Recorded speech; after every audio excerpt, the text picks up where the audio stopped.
മുഖ്യമന്ത്രിയുടെ ഗൾഫ് സന്ദർശനം പ്രവാസി മലയാളികളുടെ യഥാർത്ഥ പ്രശ്നങ്ങൾ ഗൗരവത്തോടെ പരിഗണിക്കാൻ വേണ്ടിയാകണമെന്ന് മുസ്ലിം ലീഗ് ദേശീയ വൈസ് പ്രസിഡന്റും പ്രവാസി നേതാവുമായ കെ സൈനുദ്ദീൻ ആബിദീൻ. പ്രവാസി സമൂഹത്തിന്റെ പ്രതീക്ഷകൾക്കൊത്ത് ഉയരാനോ അവരുടെ ആവശ്യങ്ങൾ വേണ്ട വിധം പരിഗണിക്കാനോ ഇതുവരെ കേരള സർക്കാരിന് കഴിഞ്ഞിട്ടില്ലെന്നും കെ സൈനുൽ ആബിദീൻ കുറ്റപ്പെടുത്തി.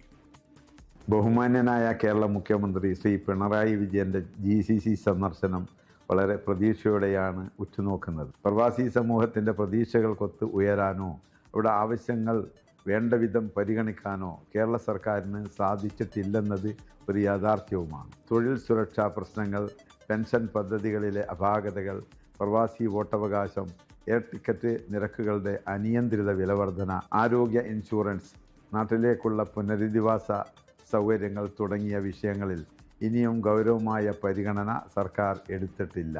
ലോകത്തെവിടെയായാലും ഏത് സമയത്തും 24 വാർത്തകളും ഓഗ്മെന്റഡ് റിയാലിറ്റി പാക്കേജുകളും എക്സ്പ്ലെയിനറുകളും വിശദമായി കാണാൻ ഞങ്ങളുടെ YouTube ചാനൽ നിങ്ങൾക്ക് സബ്സ്ക്രൈബ് ചെയ്യാം.